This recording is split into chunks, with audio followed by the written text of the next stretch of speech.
ನಿಂದನೆ ಹಾಗೆ ರೇಪ್ ಕೇಸ್ನ ಸುಳಿಯಲ್ಲಿ ಸಿಲುಕಿಕೊಂಡಿರುವ ಶಾಸಕ ಮುನಿರತ್ನ ಅವರ ವಿರುದ್ಧ ಕಾಂಗ್ರೆಸ್ ಕಾರ್ಯಕರ್ತರು ಹಾಗೆ ನಾಯಕರು ಮುನಿದು ಇವತ್ತು ಪ್ರತಿಭಟನೆಯ ಹಾದಿಯನ್ನ ಕೂಡ ತುಳಿದರು.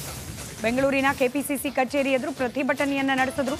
ಶಾಸಕ ಸ್ಥಾನದಿಂದ ಮುನಿರತ್ನ ಅವರನ್ನ ವಜಾ ಮಾಡಬೇಕು ಅಂತ ಆಗ್ರಹಿಸಿದ್ರು. ಕೂಡ ಬಿಜೆಪಿಯಿಂದ ಹೊರಹಾಕಿ ಅಂತ ಹೇಳಿ ಕೂಡ ಆಗ್ರಹಿಸಿದ್ರು. ಕಾಂಗ್ರೆಸ್ನ ಈ ಪ್ರತಿಭಟನೆಯನ್ನ ಬಿಜೆಪಿ ಅವರು ಗಂಭೀರವಾಗಿ ಪರಿಗಣಿಸ್ತಾರಾ? ಸದ್ಯಕ್ಕಿರೋ ಪ್ರಶ್ನೆ ಅದು. ಮತ್ತೊಂದು ಕಡೆ ಆಡಳಿತಾರೂಢ ಪಕ್ಷ ಕಾಂಗ್ರೆಸ್ ಸರ್ಕಾರದ ಭಾಗವಾಗಿ ಏನು ಕ್ರಮ ಕೈಗೊಳ್ಳಬೇಕು ಅದನ್ನು ಕೈಗೊಳ್ತಿದ್ದೇವೆ ಅಂತ ಹೇಳಿ ಹೋಮ್ ಮಿನಿಸ್ಟ್ರೇ ಹೇಳಿದ್ದಾರೆ. ಅರೆಸ್ಟ್ ಆಗಿದೆ, ಪ್ರಕರಣ ಕಾನೂನಾತ್ಮಕವಾಗಿ ಮುಂದುವರಿತಾ ಇದೆ. ಬಟ್ ಸ್ಟಿಲ್ ಕಾಂಗ್ರೆಸ್ ಪಕ್ಷದವರೇ ಬೀದಿಗಿಳಿದು ಪ್ರತಿಭಟನೆಯನ್ನು ನಡೆಸಿದ್ದಾರೆ. ಇದನ್ನೇ ಹೇಳಿದ್ದು ರಾಜಕೀಯ ಸ್ವರೂಪ. ಈ ಪ್ರಕರಣ ಕೂಡ ಕೈಗೊಂಡಿರೋದು ಈ ರೀತಿ ಅಂತ ಹೇಳಿ.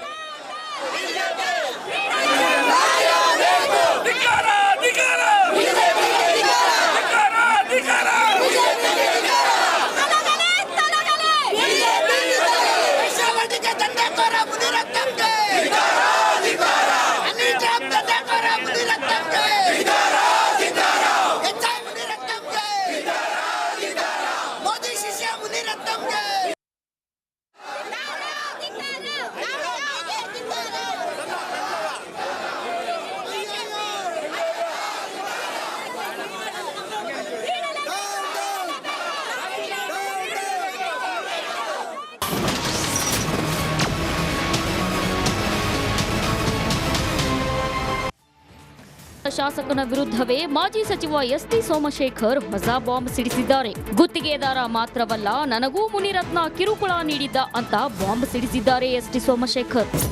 ಕಂಟ್ರೋಲ್ ಮಾಡದೆ ಹೋದ್ರೆ ನಾನು ಮಂತ್ರಿ ಸ್ಥಾನ ರಾಜೀನಾಮೆ ಕೊಟ್ಟು ಕಾಂಗ್ರೆಸ್ಗೆ ಹೋಗ್ತೀನಿ ಅಂತಕ್ಕಂಥದ್ದನ್ನು ಬೊಮ್ಮಾಯಿ ಅವರಿಗೆ ನಾನು ಹೇಳಿದ್ದೆ, ಮುಖ್ಯಮಂತ್ರಿ ಆಗಿದ್ದಾಗಲೇ ಹೇಳಿದ್ದೆ. ಆದರೆ ಅವರು ಕರೆಸಿ ಅವನ್ನ ಸೆಟ್ರೇಟ್ ಮಾಡಿ ಅದೇ ಕ್ಷೇತ್ರ ಬೇರೆ ಈ ಕ್ಷೇತ್ರ ಬೇರೆಪ್ಪ, ನಿಂದು ನೀನು ಮಾಡ್ಕೊಂಡು ಹೋಗುವಂತಕ್ಕಂಥದ್ದು ಹೇಳಿದ ಮೇಲೆ ನಾನು ಮುನಿರತ್ನರಂತ ದುಷ್ಟರ ಸದೆಬಡೆಯಿರಿ. ಮಾಜಿ ಸಚಿವ ಬಿಜೆಪಿ ಶಾಸಕ ಮುನಿರತ್ನ ವಿರುದ್ಧ ಮಾಜಿ ಸಂಸದ ಡಿ.ಕೆ. ಸುರೇಶ್ ಸಿಡಿದೆದ್ದಿದ್ದಾರೆ. ಮುನಿರತ್ನರಂತ ದುಷ್ಟರನ್ನ ಸದೆಬಡಿಯಬೇಕು ಅಂದ್ರು. ರಾಜಕೀಯ ಹೇಳಿಕೆ ಆಗಬಾರ್ದು. ಎಲ್ಲಾ ಪಕ್ಷದಲ್ಲೂ ಎಲ್ಲಾ ನಾಯಕರುಗಳಿಗೂ ಕೂಡ ಇಂಥದ್ದೇ ಪರಿಸ್ಥಿತಿಗಳು ಚಿಂತನೆಗಳು ಶುರು ಆಯಿತು ಅಂತ ಅಂದ್ರೆ ಬಹಳ ಕಷ್ಟ ಆಗತ್ತೆ. ಸೊ ಅದನ್ನ ಇಂಥ ಶಕ್ತಿಗಳನ್ನ ಸದೆಬಡಲಿಕ್ಕೆ ನಿಮ್ಮಗಳ ಕೆಲಸನೂ ಕೂಡ ನಿಮ್ಮಗಳ ಮಾರ್ಗದರ್ಶನನೂ ಕೂಡ ಬಹಳ ಮುಖ್ಯ ಅಂತ ಹೇಳಿ ನಾನು ಭಾವಿಸಿದ್ದೇನೆ. ಮುನಿರತ್ನ ವಿರುದ್ಧ ಕಾನೂನು ಪ್ರಕಾರ ಕ್ರಮ. ಮುನಿರತ್ನ ಕೇಸ್ ಬಗ್ಗೆ ಗೃಹ ಸಚಿವ ಡಾಕ್ಟರ್ ಪರಮೇಶ್ವರ್ ಪ್ರತಿಕ್ರಿಯಿಸಿದ್ದು ಹೀಗೆ: ಬಿಜೆಪಿ ಶಾಸಕ ಮುನಿರತ್ನ ವಿರುದ್ಧ ದೂರು ಬಂದಿದೆ, ಕಾನೂನು ಪ್ರಕಾರ ಪೊಲೀಸರು ಕ್ರಮ ಕೈಗೊಳ್ಳುತ್ತಾರೆ ಅಂದ್ರು. ಕಾನೂನು ಬಾಹಿರವಾಗಿ ಇಂಥದ್ದೆಲ್ಲ ಪಬ್ಲಿಕ್ ಸರ್ವೆಂಟ್ಸು ಮಾಡಿದ್ದಾರೆ ಅಂತಂದಾಗ ಅದಕ್ಕೇನು ಕ್ರಮ ತಗೋಬೇಕೋ ತಗೊಳ್ತಾರೆ. ಅಷ್ಟು ಬಿಟ್ಟರೆ ಬೇರೆ ಏನೂ ಹೇಳಕ್ಕಾಗೋದಿಲ್ಲ. ನಾವು ಯಾವ ದ್ವೇಷ ರಾಜಕಾರಣ ನಮ್ಮ ಸರ್ಕಾರ ಮಾಡೋದಿಲ್ಲ, ಇನ್ನು ಅವರು ಮಾಡ್ತಿದ್ದಾರೆ ಅಷ್ಟೇ. ಕಾಂಗ್ರೆಸ್ ಸರ್ಕಾರದ ವಿರುದ್ಧ ಕಿಡಿಕಾರಿರುವ ಬಿಜೆಪಿ ಎಂಎಲ್ಸಿ ಸಿಟಿ ರವಿ ಮುನಿರತ್ನರನ್ನ ಜೈಲಲ್ಲೇ ಇಡಬೇಕೆಂಬ ಪ್ಲಾನ್ ಸರ್ಕಾರದ್ದು ಅಂತ ಆರೋಪಿಸಿದ್ದಾರೆ. ಏನಾದರೂ ಮಾಡಿ ಮುನಿರತ್ನ ಅವ್ರನ್ನ ಜೈಲಲ್ಲೇ ಇಡಬೇಕು ಅಂಥೇಳಿ ಯೋಚನೆ ಮಾಡ್ದಂಗಿದೆ. ಅದಕ್ಕಾಗಿ ದಿನಕ್ಕೊಂದು ಸೃಷ್ಟಿ ಮಾಡ್ತಾ ಇದ್ದಾರೆ. ಕಾಂಗ್ರೆಸ್ನಲ್ಲಿದ್ದಾಗ ಮುನಿರತ್ನ ಭಾಳ ಒಳ್ಳೆಯ ಜನ ಇದ್ದರು. ಬಿ ಜೆ ಪಿಗೆ ಬಂದ ಮೇಲೆ ತನ್ನ ಪ್ರಾಮಾಣಿಕವಾಗಿ ತಾನು ಲೋಕಸಭಾ ಚುನಾವಣೆಯಲ್ಲಿ ಬಿ ಜೆ ಪಿ ಅಭ್ಯರ್ಥಿ ಗೆಲುವಿಗೆ ಶ್ರಮಿಸಿದ ನಂತರ ಈ ಎಲ್ಲ ಸಮಸ್ಯೆಗಳು ಪ್ರಾರಂಭ ಆಗಿದ್ದಾವೆ. ಎಲ್ಲವನ್ನೂ ದೇವರು ನೋಡ್ತಾ ಇರ್ತಾರೆ. ಜಾತಿ ನಿಂದನೆ ಸುಳಿಯಲ್ಲಿ ಬಿಜೆಪಿ ಶಾಸಕ ಮುನಿರತ್ನ ಸಿಲುಕಿ ವಿಲವಿಲ ಅಂತಿದ್ದಾರೆ. ಕಾಂಗ್ರೆಸ್ ನಾಯಕರು ಕಾನೂನು ರೀತಿ ಕ್ರಮ ಆಗುತ್ತೆ ಅಂತಿದ್ರೆ, ಇತ್ತ ಕೇಸರಿ ನಾಯಕರು ರಾಜ್ಯ ಸರ್ಕಾರದ ವಿರುದ್ಧ ವಾಕ್ಪ್ರಹಾರ ನಡೆಸುತ್ತಿದ್ದಾರೆ. Bureau report, republic Kannada. ಇನ್ನು ಈ ಜಾತಿ ಕಗ್ಗಲಿಪುರ ಠಾಣೆಯಲ್ಲಿ ದಾಖಲಾಗಿರುವ ಈ ಕೇಸ್ಗೆ ಸಂಬಂಧಪಟ್ಟಂತೆಯೂ ಕೂಡ ಗಂಭೀರ ಆರೋಪವೇ ಮುನಿರತ್ನ ಅವರ ವಿರುದ್ಧ ಕೇಳೋಕೆ ಸಿಕ್ಕಿರೋದು. ಯಾವ್ಯಾವ ಸೆಕ್ಷನ್ ಅಡಿಯಲ್ಲಿ ಮುನಿರತ್ನ ಅವರ ವಿರುದ್ಧವಾಗಿ ಈ ಕೇಸ್ ದಾಖಲಾಗಿದೆ ಗಮನಿಸ್ತಾ ಹೋಗೋಣ. ಎಷ್ಟು ಗಂಭೀರವಾಗಿದೆ ಪ್ರಕರಣ ಅನ್ನೋದನ್ನ ಆ ಮೂಲಕ ಅರ್ಥ ಮಾಡ್ಕೊಳ್ಳೋ ಪ್ರಯತ್ನ.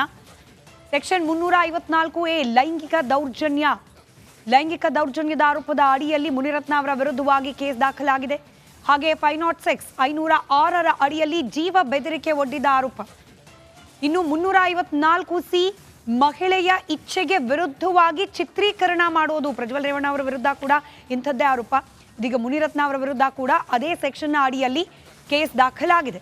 ಮಹಿಳೆಯ ಇಚ್ಛೆಗೆ ವಿರುದ್ಧವಾಗಿ ಚಿತ್ರೀಕರಣವನ್ನು ಮಾಡಿದ ಆರೋಪ.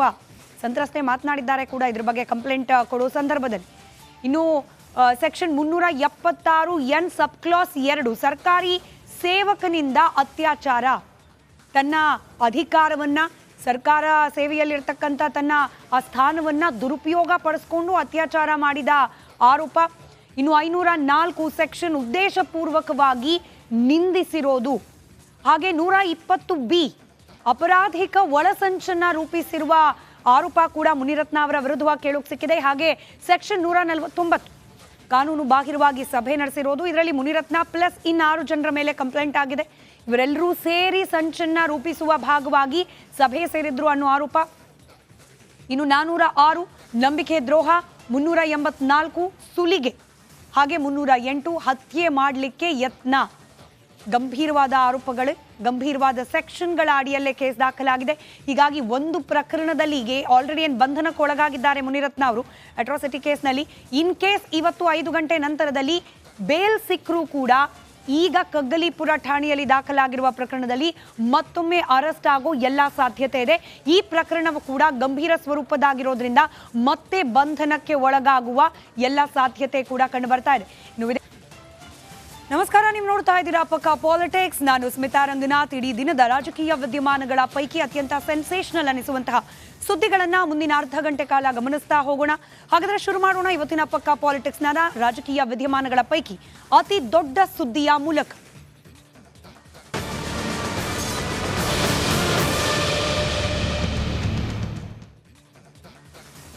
ಕಳೆದ 3-4 ದಿನಗಳಿಂದ ರಾಜಕೀಯ ವಲಯದಲ್ಲಿ ಚರ್ಚೆಗೆ, ವಿವಾದಕ್ಕೆ ಹಾಗೆ ವಿಮರ್ಶೆಗೆ ಕಾರಣವಾಗಿರುವ ವಿಚಾರ ಅಂತಂದ್ರೆ ಬಿಜೆಪಿಯ ಶಾಸಕ ಮುನಿರತ್ನ ಅವರ ಬಂಧನ. ಹಾಗೆ ಕೆಲ ಜಾತಿಗಳಿಗೆ ಅಪಮಾನ ಆಗೋ ರೀತಿಯಲ್ಲಿ ಅವರು ವರ್ತಿಸಿದ್ದಾರೆ ಅನ್ನೋದು. ಇದರ ಅಡಿಯಲ್ಲೇ ಬಂಧನಕ್ಕೆ ಒಳಗಾಗಿದ್ದಾರೆ ಕೂಡ. ಆದರೆ ಕೇವಲ ಒಂದು ಪ್ರಕರಣದಲ್ಲಿ ಬಂಧನಕ್ಕೆ ಒಳಗಾಗಿರುವ ಮುನಿರತ್ನ ಅವರಿಗೆ ಸಿಂಗಲ್ ಟೆನ್ಷನ್ ಅಲ್ಲ, ಬದಲಾಗಿ ಡಬಲ್ ಟ್ರಬಲ್. ಇವತ್ತು ಈ ಅಟ್ರಾಸಿಟಿ ಕೇಸ್ಗೆ ಸಂಬಂಧಪಟ್ಟಂತೆ ಜಾಮೀನು ಸಿಕ್ಕರೂ ಕೂಡ ಒಂದು ವೇಳೆ 5 ಗಂಟೆಗೆ ಕೋರ್ಟ್ ಆದೇಶ ನೀಡೋ ಸಾಧ್ಯತೆ ಇದೆ. ಆದರೆ ಒಂದು ಪ್ರಕರಣದಲ್ಲಿ ಬೇಲ್ ಸಿಕ್ಕರೂ ಕೂಡ ಮುನಿರತ್ನ ಮತ್ತೆ ಲಾಕ್ ಆಗೋ ಸಾಧ್ಯತೆ ಇದೆ. ಜಾತಿ ನಿಂದನೆಯಿಂದ ಸೇಫ್ ಆದರೂ ಕೂಡ ಸಂಕಷ್ಟ ಕಟ್ಟಿಟ್ಟ ಬುತ್ತಿ. ರೇಪ್ ಕೇಸ್ ಕೂಡ ದಾಖಲಾಗಿದೆ ಮುನಿರತ್ನ ಅವರ ವಿರುದ್ಧ. ಹೀಗಾಗಿ ಅತ್ಯಾಚಾರ ಪ್ರಕರಣ ಕೂಡ ಉರುಳಾಗಿ ಪರಿಣಮಿಸೋ ಸಾಧ್ಯತೆ ಇದೆ. ಶಾಸಕ ಮುನಿರತ್ನ ಅವರನ್ನ ಲಾಕ್ ಮಾಡಲಿಕ್ಕೆ ಮತ್ತೊಮ್ಮೆ ಪೊಲೀಸರು ಮೆಗಾ ಪ್ಲಾನ್ ಕೂಡ ಮಾಡಿಕೊಂಡಿದ್ದಾರೆ. ಒಂದು ಕಡೆ ಜಾಮೀನು ಲಭ್ಯವಾಗಿ ಆಚೆ ರಿಲೀಸ್ ಆಗ್ತಾ ಇದ್ದಂತೆ ಮತ್ತೆ ಅವರನ್ನ ವಶಕ್ಕೆ ಪಡೆಯೋಕೆ ಪೊಲೀಸರು ಕೂಡ ಸಿದ್ಧರಾಗಿದ್ದಾರೆ. ಕಗ್ಗಲೀಪುರ ಪೊಲೀಸ್ ಠಾಣೆಯಲ್ಲಿ ಸಂತ್ರಸ್ತೆ ದೂರು ದಾಖಲು ಮಾಡಿದ್ದಾರೆ. ಅತ್ಯಾಚಾರ ಪ್ರಕರಣ ಇದು. ಹೀಗಾಗಿ ಈ ಪ್ರಕರಣದಲ್ಲೂ ಕೂಡ ಬಂಧನಕ್ಕೆ ಒಳಗಾಗೋ ಸಾಧ್ಯತೆ ಇದೆ. 40 ವರ್ಷದ ಒಬ್ಬರು ಮಹಿಳೆ ನಮ್ಮ ಒಂದು ಅರ್ಜಿ ವಿಚಾರವಾಗಿ DSP ರಾಮನಗರ ಮುಂದೆ ವಿಚಾರಣೆಗೆ ಹಾಜರಾದಾಗ ಅವರ ಸ್ಟೇಟ್ಮೆಂಟಲ್ಲಿ ಒಂದು ಕಾಗ್ನಿಸಬಲ್ ಅಫೆನ್ಸ್ನ ಗಮನಕ್ಕೆ ತಂದು ಅದಕ್ಕೆ ಸಂಬಂಧಪಟ್ಟಂಗೆ DSP ಅವರ ಆದೇಶ ಮೇಲೆ ನಿನ್ನೆ ಕಗ್ಗಲೀಪುರ ಪೊಲೀಸ್ ಠಾಣೆಯಲ್ಲಿ ಕ್ರೈಮ್ ನಂಬರ್ 312/24 ಒಂದು FIR ಆಗಿದೆ. ಅದರಲ್ಲಿ RR ನಗರದ ಶಾಸಕರಾದ ಮುನಿರತ್ನ ಮತ್ತು ಇತರರು 6 ಜನ ಮೇಲೆ ಕೇಸ್ ರಿಜಿಸ್ಟರ್ ಆಗಿದೆ.